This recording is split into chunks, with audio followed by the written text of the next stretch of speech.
Pernahkah kita membayangkan bahwa negeri ini, Indonesia, akan menjadi lebih hebat suatu saat nanti? Atau pernahkah kita berpikir di tangan siapa perubahan besar negeri ini akan terjadi? Di sini, kami hadir untuk menjadi perubahan tersebut. Kami, Unipma, Smart and Competitive.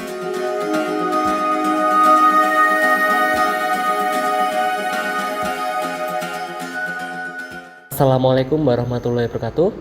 Perkenalkan, nama saya Denny Hardianto dari Program Studi Pendidikan Teknik Elektro Fakultas Keguruan dan Ilmu Pendidikan Universitas PGRI Madiun. Saya adalah salah satu DYS Program Sertifikasi Dosen tahun 2023 gelombang kedua. Pada kesempatan kali ini, saya akan menjelaskan tentang mata kuliah yang saya ampu, yaitu mata kuliah Elektronika Analog yang meliputi DIA, Delivery, Interaction, and Assessment. Mata kuliah Elektronika Analog merupakan salah satu mata kuliah dasar di bidang elektronika. Pada mata kuliah ini diperkenalkan komponen-komponen dasar elektronika yang meliputi resistor, transistor, dioda, serta komponen-komponen lainnya yang mendukung elektronika. Mahasiswa wajib mengetahui dan memahami setiap sifat dan karakteristik dari komponen-komponen dasar elektronika analog. Deskripsi mata kuliah ini membahas tentang sifat bahan semikonduktor, karakteristik dan aplikasi komponen elektronika yang meliputi resistor, dioda, transistor, op-amp, osilator, dan lain sebagainya. Pada mata kuliah ini juga mahasiswa diharapkan memiliki kompetensi dan memiliki keterampilan dalam mengidentifikasi, menganalisis, dan memecahkan persoalan matematis maupun aplikatif yang berhubungan dengan rangkaian elektronika. Kemampuan yang diharapkan setelah mahasiswa mengikuti mata kuliah ini adalah pertama, mahasiswa memahami dan menjelaskan komponen-komponen dasar elektronika. Yang kedua, mahasiswa mampu memahami tentang sifat dan karakteristik bahan semikonduktor. Ketiga, mahasiswa memahami sifat karakteristik dioda sehingga mempunyai keterampilan dalam menganalisis dan menyelesaikan masalah dioda menggunakan simulasi, baik itu software maupun simulasi hardware. Mahasiswa memahami sifat karakteristik transistor sehingga mempunyai keterampilan dalam menganalisis dan menyelesaikan masalah transistor, baik menggunakan simulasi software maupun simulasi hardware. Selanjutnya, mahasiswa memahami sifat karakteristik op-amp sehingga mahasiswa mempunyai keterampilan dalam menganalisis dan menyelesaikan masalah op-amp menggunakan simulasi software dan hardware. Mahasiswa juga mampu memahami dan menjelaskan rangkaian filter dan aplikasinya untuk rangkaian elektronika. Yang terakhir, mahasiswa mampu memahami dan menerapkan osilator. Selanjutnya, sistem pembelajaran yang saya gunakan meliputi mode perkuliahan secara bersifat blended learning dengan metode pembelajaran, yakni pertama ceramah ataupun penyampaian materi, yang kedua diskusi dan tanya jawab, yang ketiga simulasi praktek sederhana. Pada metode ceramah atau penyampaian materi, saya akan memberikan pengantar atau menjelaskan materi-materi dasar terkait dengan dasar pemahaman mahasiswa untuk mengetahui rangkaian elektronika. Pada metode diskusi serta tanya jawab, metode ini biasanya digunakan setelah dosen menjelaskan materinya hingga selesai, kemudian mahasiswa diberikan kesempatan untuk bertanya apabila ada materi-materi yang kurang dimengerti, serta dilakukan diskusi apabila ada permasalahan terkait materi tersebut. Pada metode simulasi atau praktek sederhana, ini sangat penting bagi mahasiswa, khususnya di bidang teknik elektro. Metode ini diberikan kepada mahasiswa sebagai bekal untuk meningkatkan keterampilan mahasiswa dalam menganalisis serta merangkai rangkaian elektronika menggunakan simulator software, yakni menggunakan multisim, dan melakukan praktek sederhana menggunakan komponen-komponen elektronika dan bisa memahami pembacaan menggunakan hardware osiloskop. Sistem penilaian mata kuliah meliputi teknik dan indikator itu berdasarkan yang tercantum pada RPS dengan kriteria penilaian yang dibagi berdasarkan bobot penilaian. Di antaranya 20% untuk sikap atau keaktifan di kelas, 20% untuk tugas maupun kuis, 30% untuk nilai UTS, ujian tengah semester, 30% untuk nilai UAS atau ujian akhir semester. Untuk mendukung sistem pembelajaran, saya memanfaatkan sistem informasi akademik yang terhubung langsung dengan database dari sistem informasi di Universitas PGRI Madiun, seperti SIM akademik berikut ini. Di sini aktivitas yang dilaksanakan adalah pengisian presensi, lalu pengisian nilai, pengisian jadwal perkuliahan, hingga pembimbingan akademik. Selain itu juga ada Learning Management System atau LMS yang digunakan di Universitas PGRI Madiun, yaitu menggunakan LMS Elma. Berikut tampilan dari LMS Elma. Di sini semua tentang perkuliahan dijabarkan, meliputi deskripsi, capaian pembelajaran, hingga bisa di-download RPS. Dapat juga diberikan kontrak perkuliahan. Di sini mahasiswa bisa membaca bahkan sampai memahami capaian pembelajaran yang dilakukan. Selanjutnya untuk setiap pertemuan di sini ada jadwalnya hingga materinya. Mahasiswa bisa mendownload, bisa membaca materi, bisa melakukan diskusi melalui forum diskusi, ataupun mengerjakan tugas melalui LMS Elma ini. Semuanya berbasis sistem e-learning. Berikut adalah video pembelajaran yang saya lakukan di mata kuliah elektronika analog pada pertemuan kedua. Baik, Assalamualaikum warahmatullahi wabarakatuh. Waalaikumsalam warahmatullahi wabarakatuh. Selamat pagi teman-teman. Hari ini kita bertemu pada mata kuliah elektronika analog di pertemuan kedua dengan topik bahan semikonduktor ya. Nah, sebelum saya lanjutkan pada pertemuan ini, saya review terlebih dahulu pertemuan pertama minggu lalu. Kita sudah mempelajari tentang komponen-komponen elektronika dasar. Kira-kira ada yang masih ingat nggak komponen-komponen elektronika dasar itu contohnya seperti apa saja? Ya, silahkan. Oh ya, silahkan Mita. Baik, untuk contoh dari komponen-komponen elektronika yaitu ada resistor, dioda, transistor, ohmmeter, dan osilator. Ya, betul ya. Jadi itu contoh-contohnya dari komponen-komponen elektronika dasar ya. Selanjutnya untuk lebih memahami atau lebih mengingat lagi, kira-kira fungsi dioda itu apa kira-kira? Ada yang masih ingat? Silakan, mungkin Ipin. Ya baik Pak, izin untuk menjawab. Jadi fungsi dioda itu seperti penyearah Pak dalam rangkaian. Oh ya, oke. Penyearah arus ya. Jadi arus listrik kita kan bolak-balik, nah sedangkan dioda digunakan untuk menyearahkan arus listrik. Ya, kita sudah ingat semuanya ya. Baik, selanjutnya untuk pertemuan kedua ini tentang bahan semikonduktor, ini ada capaian pembelajarannya.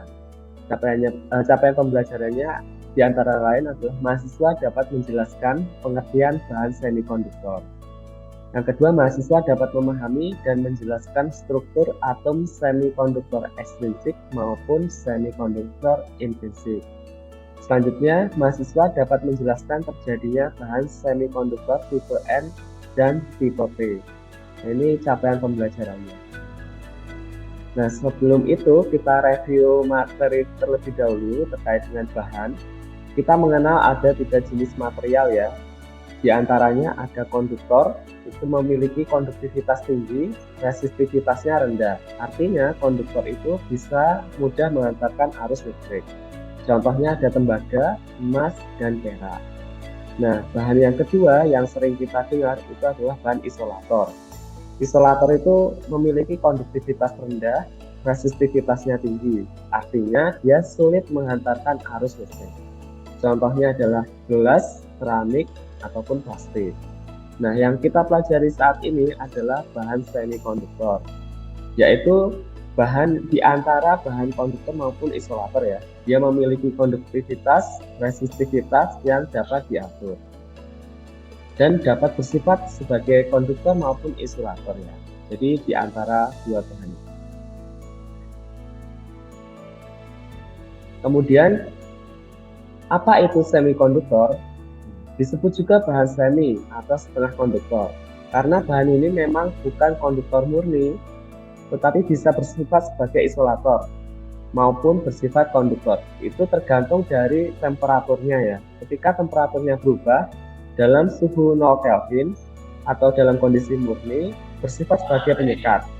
Namun pada suhu kamar 27 derajat Celcius dapat berubah menjadi penghantar. Artinya kalau semikonduktor ini dikenai energi ataupun panas, dia menjadi bersifat konduktor atau menghantarkan listrik. Lalu kegunaan semikonduktor itu apa? Kegunaannya adalah sebagai bahan dasar untuk komponen aktif dalam alat elektronika. Sering digunakan juga dalam pembuatan IC ya, integrated circuit itu. Dan juga digunakan untuk membuat dioda ataupun transistor. Nah, ini contoh dari pita energi dari konduktor, semikonduktor, dan isolator. Di sini dapat dilihat ya, pada pita energi yang pertama, di konduktor, dia tidak memiliki sekat ya, tidak memiliki jarak. Jadi konduktor ini mudah mengantarkan arus listrik karena tidak memiliki sekat. Pada bahan isolator, dia memiliki pita terlarang atau sekat itu sebesar 6 elektron valensi. Sedangkan pada bahan semikonduktor ini memiliki sekat kecil tipis sebesar 1 elektron valensi. Yang artinya elektron itu mudah menghantar atau mudah keluar dari lubang atau hole-nya ini ya. Jadi mudah tidak berikatan. Sehingga dia mudah digunakan sebagai konduktor maupun isolator. Selanjutnya ini adalah simulasi ya, simulasi. Pada bahan isolator, elektron yang warna hitam ini melingkar, ini elektron valensi atau elektron terluar, ini berikatan sangat kuat ya, sehingga dia tidak mudah terlepas dari atom-atomnya. Dan dia tidak mudah mengantarkan arus listrik atau sulit mengantarkan arus listrik. Kemudian di bahan konduktor, ya ini elektron valensinya itu mudah lepas dari atomnya ya, sehingga diberikan energi yang kecil itu dapat melepaskan elektron dan elektron berpindah tempat dari satu atom ke atom yang lain. Ini artinya elektron mengalir ya dan mudah mengantarkan arus listrik. Gitu. Selanjutnya elektron pada semikonduktor. Nih, pada temperatur mutlak atau tidak ada elektron bebas dalam silikon kristal, silikon ini bersifat isolator ya. Silikon kalau tidak diberikan energi atau pada suhu 0 Kelvin itu bersifat sebagai isolator.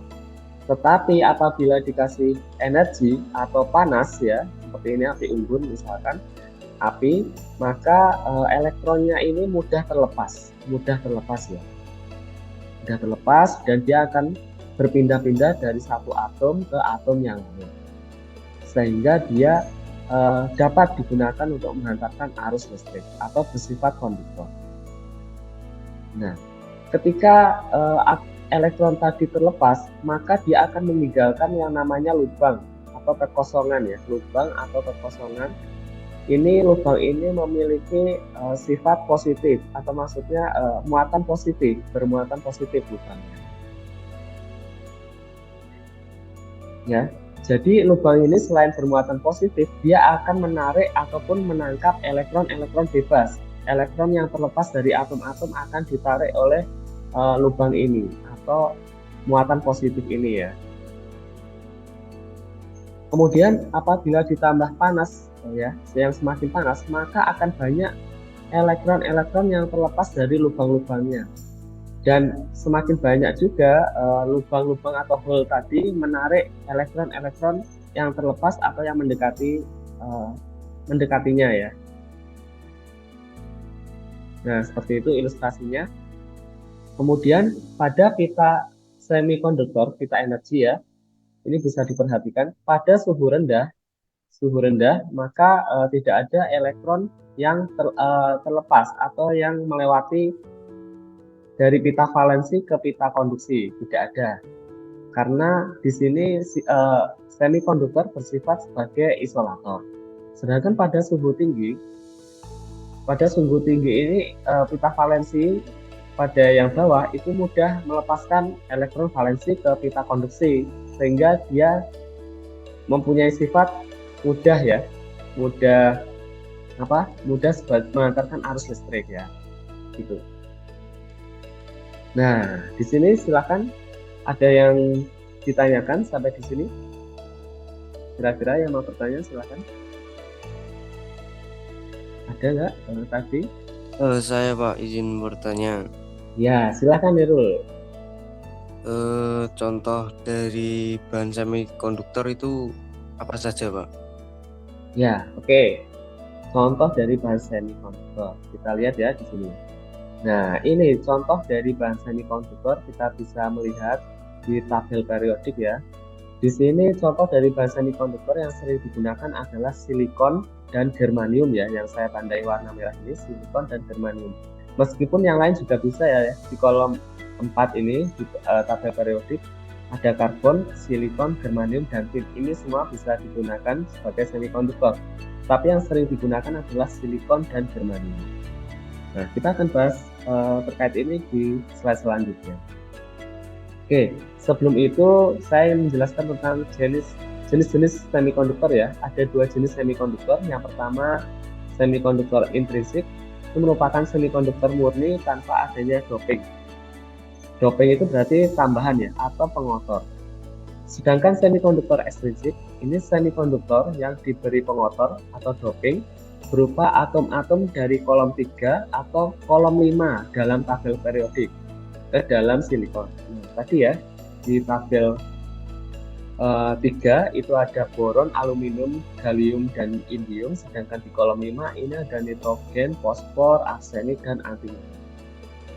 Ya, tujuan dari doping ini apa? Tujuannya adalah meningkatkan konduktivitas ya semikonduktor untuk memperoleh semikonduktor dengan satu pembawa muatan saja.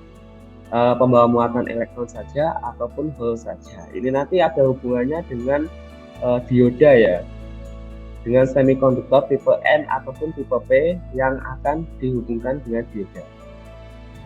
Nah, untuk semikonduktor intrinsik, jika kristal silikon ditempatkan di antara plat metalik yang bermuatan, elektron akan tertolak ya dan bergerak ke kiri. Nah, elektron bebas akan meninggalkan lubang yang kemudian akan terisi oleh elektron valensi yang tertarik ke dalam lubang. Jadi ketika elektron bebas itu meninggalkan lubang, dia akan tertarik oleh lubang ya. Jadi mereka itu harus saling berikatan ya. Jadi kalau ada lubang, itu nanti akan dimasuki oleh elektron valensi.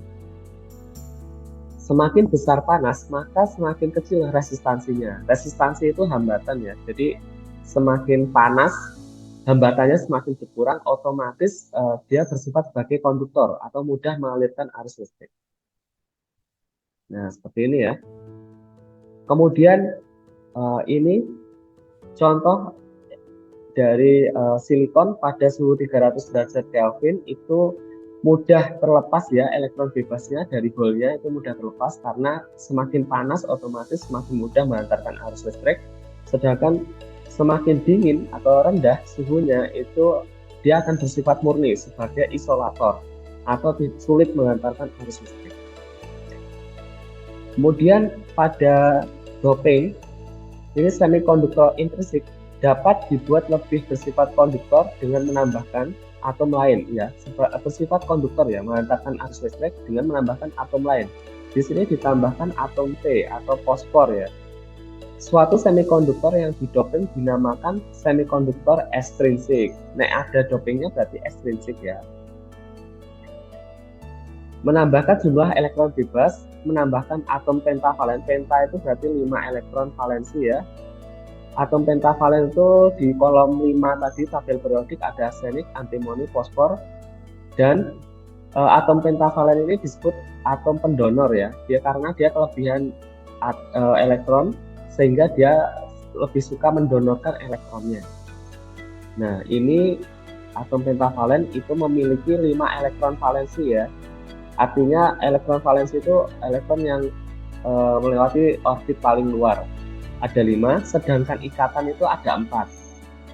Ke atas, ke bawah, ke kiri, dan ke kanan ya. Silikon ini memiliki 4 ikatan atau 4 elektron valensi saja. Bagaimana kalau ditambahkan dengan atom fosfor? Otomatis satu elektron valensi ini tidak memiliki pasangan ya. Sehingga ini atom fosfor ini atau pentavalen ini lebih suka mendonorkan elektronnya ya. Gitu. Nah, berhubung dia lebih suka mendonorkan elektronnya, maka semikonduktor ini dinamakan semikonduktor tipe N atau lebih negatif tipe N tadi, karena dia memiliki kelebihan elektron valensi. Nah, sedangkan untuk atom trivalen itu berarti 3 elektron valensi, itu meliputi aluminium, boron, dan helium yang ada di tabel periodik kolom ketiga tadi. Dia sebagai atom aseptor. Aseptor itu menerima elektron valensi ya, karena dia hanya memiliki 3 elektron valensi saja. Sedangkan kalau ingin berikatan dengan silikon, otomatis dia membutuhkan satu elektron ya.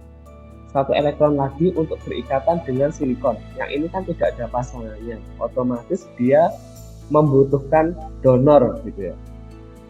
Donor atau aseptor tadi, dinamakan aseptor.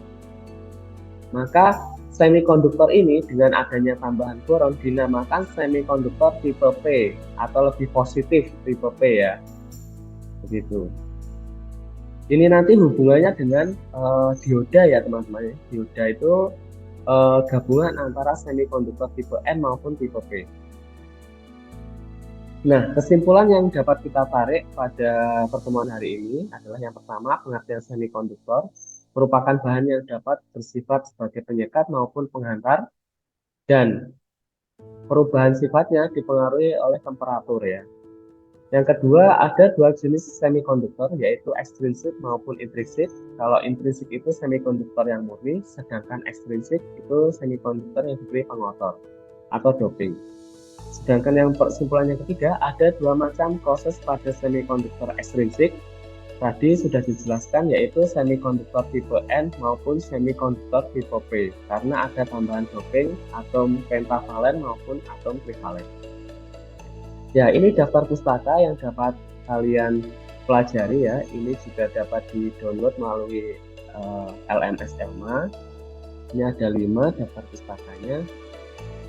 Kemudian tugas untuk minggu depan ada 1 tugasnya, buatlah rangkuman bahan-bahan yang termasuk bahan semikonduktor, isolator, dan konduktor. Nah, jawaban tugas ini diupload pada LMS Elma pada bagian pertemuan kedua, yaitu pertemuan semikonduktor. Jawaban diupload paling lambat hari Selasa jam 1 siang. Kemudian untuk pertemuan yang akan datang, kita akan mempelajari lebih dalam terkait dengan dioda ya, sifat dan karakteristik dioda, dan juga mempelajari fungsi ataupun manfaat dioda. Ya, karena ini saling berhubungan antara semikonduktor tadi ya, tipe N maupun tipe P yang nantinya akan disatukan menjadi sebuah dioda. Itu saja yang dapat saya sampaikan kurang lebih ya. Kira-kira sampai di sini ada yang ditanyakan lagi atau tidak, atau cukup jelas? Ya, cukup jelas ya saya rasa ya. Mungkin itu saja yang dapat saya sampaikan. Kurang lebih saya minta maaf. Apabila nanti ada pertanyaan, silahkan nanti langsung saja ditanyakan via LMS ataupun via chat ya.